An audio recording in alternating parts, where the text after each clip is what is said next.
one of my all-time favourite Australians is coming back. But who is it and what are they planning to do? Hi, good morning, Neil Sean here in the very heart of London. Today we're outside the Australian High Commission. Very special place here in London, and I'm sure for many of the Australian viewers you've all been down this end of town. It is of course at the bottom end of the Strand, Aldwych area, and it's a magnificent building. I've got to tell you, lots of history attached to this particular building. In fact, I think I'll share a little bit with you. This building was opened on the 3rd of August 1918 by none other than His Royal Highness King George, alongside the Australian Prime Minister of the day, William Morris Hughes. It's a Grade 2 listed building even today, and it's one of those spectacular places when you go inside and you kind of think, all of those are the people that have walked through these doors. The full history is truly here. Now, I was lucky enough to meet someone in here who's also a cultural icon. Truly they are. But who are we talking about?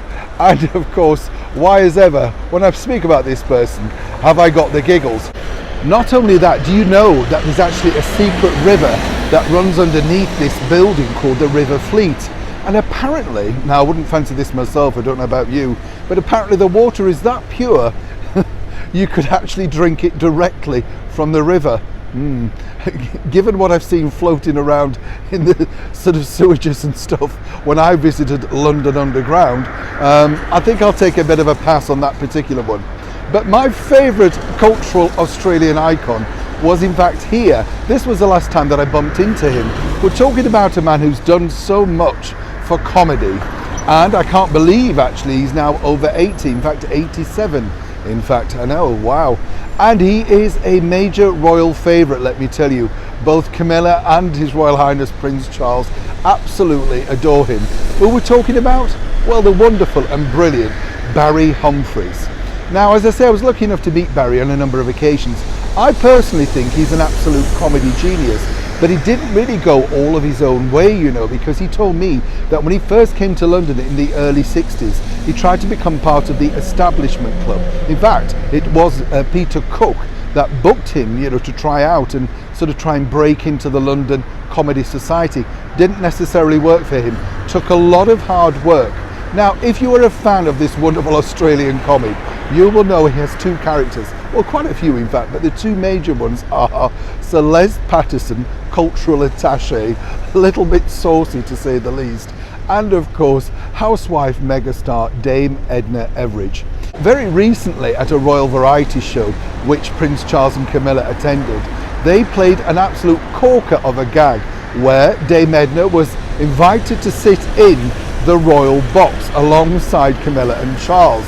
Now, I truly believe it had obviously been cleared, but I'm not sure whether Camilla and Charles knew exactly what was happening, because he was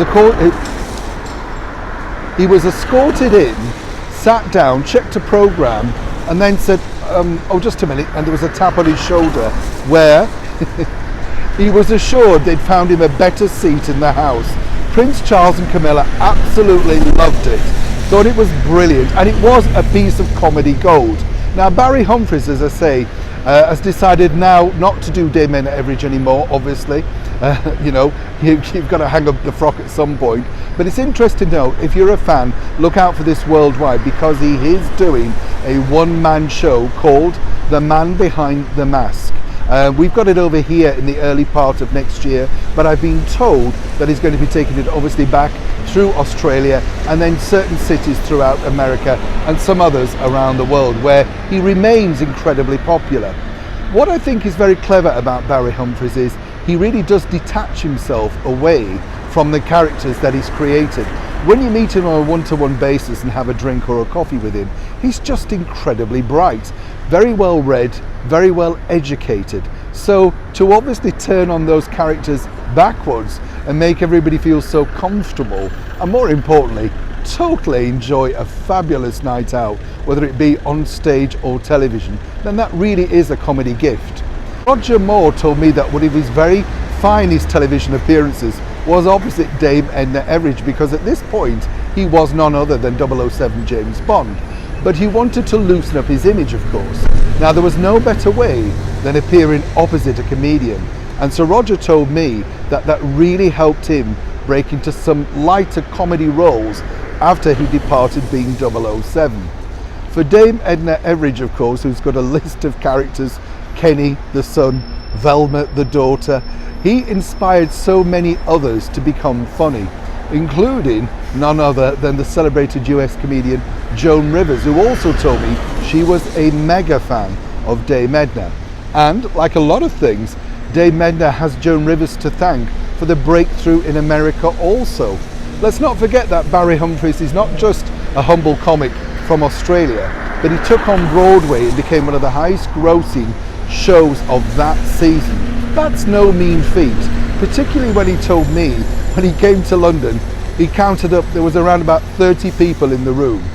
Proof, if anything, that if you stick at the thing that you truly enjoy, suddenly success can come your way.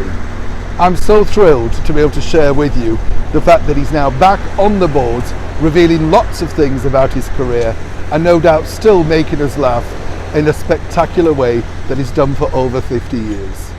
Neil Sean in the heart of London.